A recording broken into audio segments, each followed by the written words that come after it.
with Kandia Haynesworth Designs, and thank you so much for joining in. Today we are talking about 5 things to do before you turn your hobby into a business. As time goes by, as an embroidery mentor, I realize my embroidery mentorship program is becoming more popular. This means I have to scrutinize my screening process more carefully.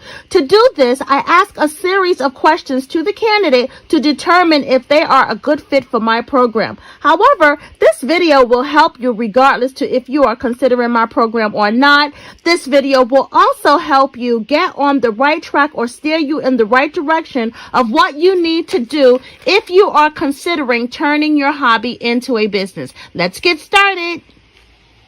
So I know that we talked about self-assessments before, but I cannot stress to you enough how important it is to do self-assessments before you open your business and after you open your business, because you have to know what's going on. You have to know where you are, what you're doing, why you're doing it. And so if you ignore these things, then eventually you will find that you have a pool of chaos that you've created. You are running in every direction, all because you really don't have a game plan in place, because you really don't know what you're doing, okay? And so doing self-assessments is truly important. Before you open your passion for business, and I say passion because your hobby should be your passion. It should be something that you absolutely love. It should be something that you absolutely love. Assess what it is about your hobby that you love.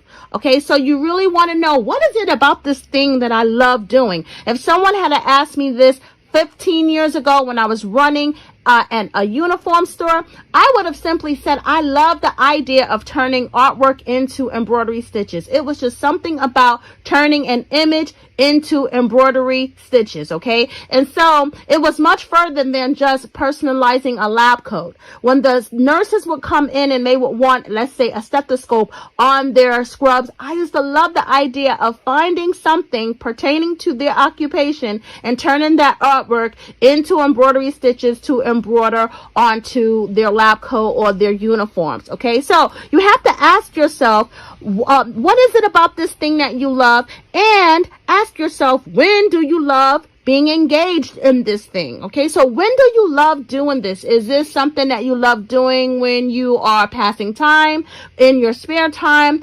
Are you burning off stress to do this? Are you, when do you love doing this? Because that is important too. That's very important that you understand what is it about this thing that you love and when do you love doing this, okay?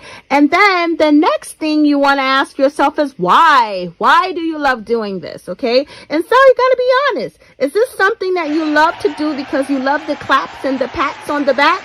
Okay, you love people to say, wow, oh my goodness. Now, once again, if someone asks me, what is it about my business that I love the claps and the pats on the back.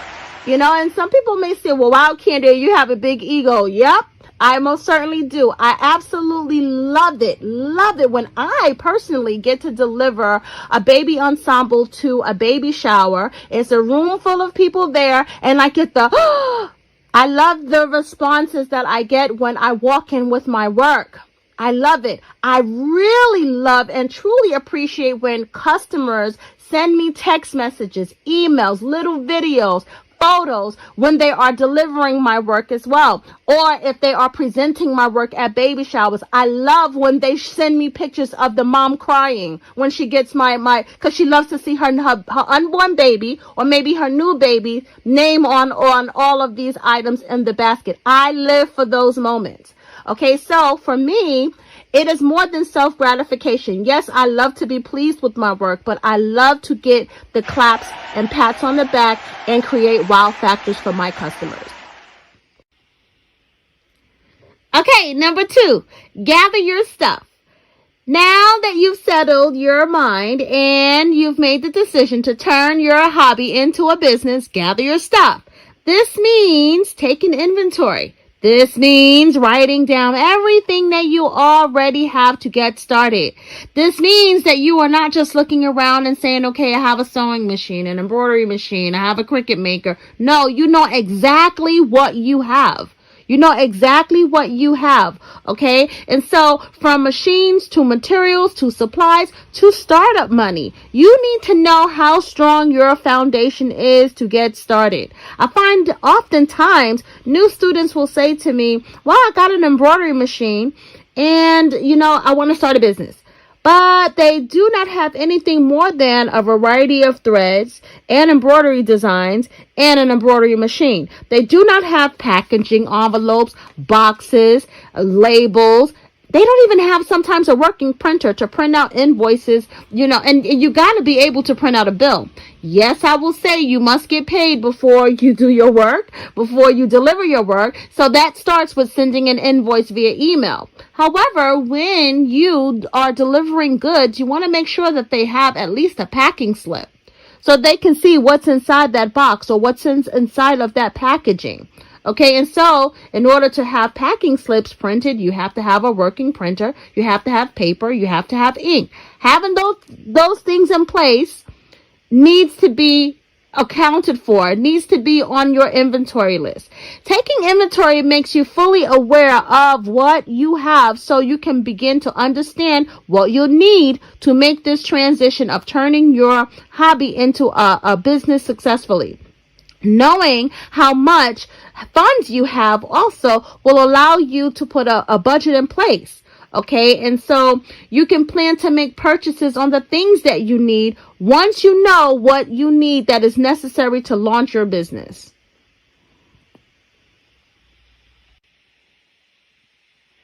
Okay, number 3. And yes, we are doing another assessment, but this time it's called a hobby assessment. So unlike a self-assessment, this means you have to have thick skin before you can successfully perform a hobby assessment. The reason is because with the self-assessment, you are analyzing yourself. You are looking at your work through your own eyes, from your heart, from the idea that was in your head that you have executed. And with the hobby assessment, you are asking others to analyze your work. Who are these others? These are people who have been exposed to your creations, who have been exposed to your work.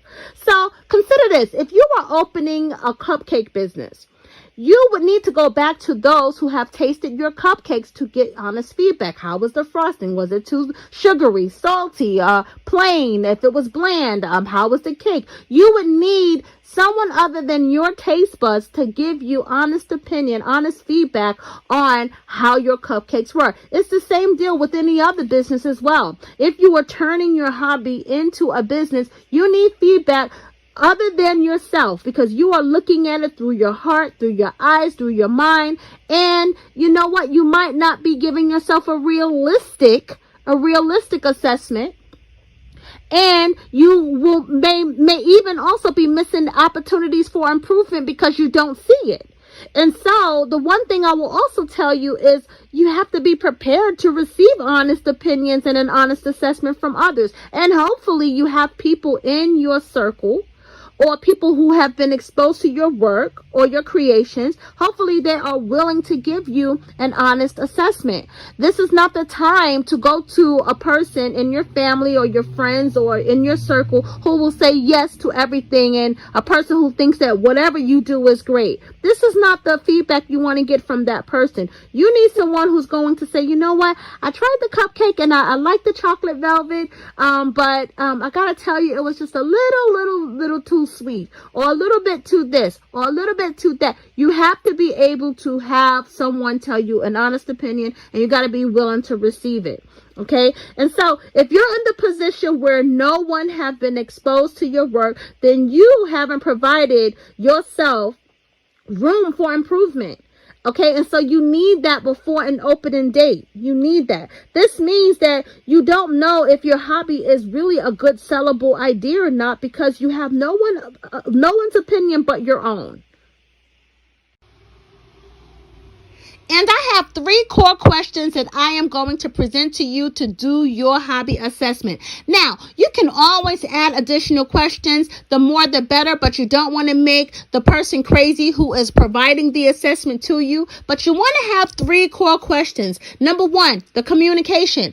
This is something that you can actually ask yourself. If you were making a gift for someone, if you were making cupcakes and they knew about it, how often did you communicate with them? Did you give them update statuses on when the cupcakes were going to be delivered, or if you have started on the gift, because it's a gift, not an order, did you communicate with them? All right. And so you want to know, how do they feel about the communication as well? Number 2, the overall presentation.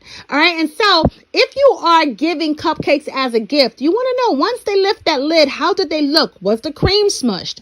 Okay. And if this is a gift basket, you want to know, how did the items look when they opened the box? Were they all jumbled up, shaken up? If this is a situation where you are engraving glasses, were the glasses broke? You need to know the overall presentation of the item that you gave them when they received it. It could have left your studio pretty, but if it didn't arrive pretty, then it doesn't matter. Okay, you've missed the mark. Okay, even if something happened, you've missed the mark. That may not have been your fault. It might be a packaging thing, but you need to know. And then the last question is going to be the quality of the work. So if it is cupcakes, you want to know, how did it taste?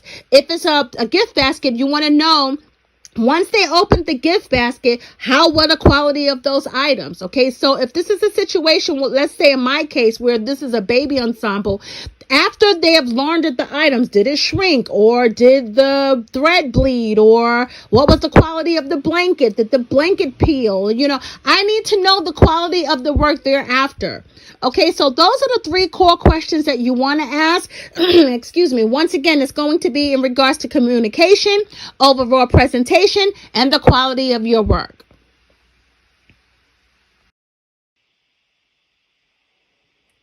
Okay, you guys, let's keep going. Number 4 is rub elbows. This means familiarize yourself. So at this point, you've done your self-assessment. You've gathered everything you have in your business so you know exactly what you're working with, and you've gotten the opinions from others. So now you are more than sure that you want to turn your hobby into a business. So what do you do next? You plan marketing and promotion strategies. Okay, and to do this, you need to reach out to all of your contacts in social media, your family, your friends, your church members, your PTA members. If this is allowed, you want to make sure that you can, talk to other PTA members about these kind of things. You don't want to get into any trouble. You want to contact your neighbors. You want to post flyers and stuff on community boards. You want to make sure that you are promoting your hobby at this point, that this is what you're doing. You want to make it like an announcement, so to speak. Join social media groups. Okay, and so we talked about this before, about joining social media groups for support. Okay, and I am so for that. You need the support system, especially if you don't have it within your family. If you do not have it within your home, you need a support system. But you also want to join groups where potential customers are. And so, yes, you can use the social media Facebook groups for support, but you can use all the other millions of groups that they have where potential customers are. And then you want to research potential vendors, and bookmark them too. And what I recommend is you get a good old-fashioned Rolodex, and you want to write down their information and include notes that you think might be helpful to you getting in the know, for you being aware of what this business does. These notes can include items that they sell, prices, even their location. You want to know where these items may be coming from. You also want to make notes of shipping discounts too, if they have a minimum order for free shipping and so forth. Okay, and this is going to help you. Tremendously by having these things at your fingertips, joining these groups, and so forth. I am telling you that familiarizing yourself with support groups, potential customers, and potential suppliers puts you on the right track to getting started. It gives you the direction to where to go for all the potential fulfillments that your company is going to need. okay, to be able to get the customers, present to the customers, ship to the customers, know where things are coming from. It's going to put you on the right track to where you need to be to turn your hobby into a business. And number 5 is consider turning your hobby into a side hustle first. And I know that a lot of people don't like the word hustle, and I don't mean to offend anyone, but when you are selling something, regardless to what that something is, you are expecting the other person to give you their money in exchange of whatever it is that you have. That is a hustle. Okay. And so I don't mean to offend anyone, but I am suggesting to consider turning your hobby into a side hustle first. Side means that this is not your main source of income. Okay, because I am telling you, running a full-time home-based business is no joke. I can tell you firsthand that I have worked other jobs before I got to this point. Okay, early on, I've been in business for 10 years. I have worked in warehouses. I have worked in a pharmaceutical production company. I have worked as an x-ray tech. I have worked in a series of places. I have worked in job agencies, temporary job agencies as the interviewer, the person that's interviewing you for the job. I have done so many jobs over the years. I've been a foster parent. I've done so many jobs over the course of my 10-year time frame of running a personalization company, running an embroidery business, not my uniform store. Then I can count. I have done so many jobs, and I got to tell you, it helped because there were times where there was nothing coming in, and I still needed something to contribute to my household. And I will tell you once again that running a full-time home-based business, regardless to what you are doing, is no joke. Many are surprised at how many more hours that you actually put in when you are running a home-based business. Many people are surprised that I get up 4 or 5 o'clock in the morning, 6 o'clock in the morning. I'm running my embroidery machine throughout the day until 6 p.m. at night. Okay. And so I got to tell you that you have to consider that when you are running a home-based business, again, that's regardless to what your home-based business may be, you are everything, especially if you are a one-man team. So if you are in a situation where you don't have a strong support system, that means that you have no one to pack orders for you. You have no one to clean your studio. You have no one to build your website, to interact with people on social media. Prioritizing is going to be a must. That's number 1. And you still have to get those things done, even with the priority list. That means you're everything. You are customer support. You are the messenger. You are the laborer. You're the person that's producing the goods. You're the person that's packing the goods. So you are the assistant, and you're the janitor because you have to keep your studio clean. So you are everything. You are everything. And so it's no joke. So I will tell you that, don't just rush out and fire your boss. You want to ease into this, especially if this is a hobby turning into a business. Ease into this. Now, if you are in a situation like I am where you have nothing but time, you and your embroidery machine, then go for it. Okay, so that means that if you are retired, if you are a single person, you do not have any small children that live with you, you do not have anyone else in your home that you care for, it's just you, your embroidery machine, and time. You, your stove, and time. You, your sewing machine, and time. You, your computer, and time. Whatever it is that you use to produce services, you have that, and you and time, go for it. This does not apply to you. But if you have a part-time job, if you have a full-time job, if you have 3 kids, if you have soccer practice, science projects, and you have a spouse, then you have to consider all those other elements plus your full-time job and then your business. Okay. And so I recommend that you start with having your business as your side hustle. A lot of times people underestimate how much more income is needed to be contributed to your business so you can also contribute to your household. Okay, and so keep in mind that if you are running a business of any kind, you need to now have money to keep your business running. You have to have money for things that that you may run into problems, but you got to also be able to take care of yourself. You have to eat, you have to live, you have to pay your bills too. And so you're working double time. In my opinion, you're working hard, and you just need to know that. And so, I'm not suggesting that you don't have an amazing idea. You might. You might just have an amazing idea, but you got to understand that you'll need more than just an amazing idea. You'll need your idea to be lucrative, profitable. And guess what else? You need your amazing idea to have occurring successful transactions happening. Okay, so you need to make sure that you don't only have an amazing idea that you love, you have an amazing idea that's going to fund your business and fund your income. So, before we recap, if you're interested in learning more about my embroidery mentorship programs for home-based business owners, simply call or text my studio or send an email to Kandia at KandiaHaynesworth.com and request a 2020 information packet. This program has been tremendously revised and updated and broken down into packages with an enrollment agreement in place and payment options too. Okay, so let's recap. In this video, I was giving you 5 tips on what to do if you are considering turning your hobby into a business. Okay, so number 1, you're going to do a self-assessment. All right, and so this is more so than what I was referring to before. You are going to really look into why you are wanting to turn your hobby into a business, just to make sure that, you have a clear mind, you have a clear path, you know what you want to do. And then number 2, you are going to gather all the stuff that you have. You are really going to take inventory on your supplies, your equipment, your materials, even your money.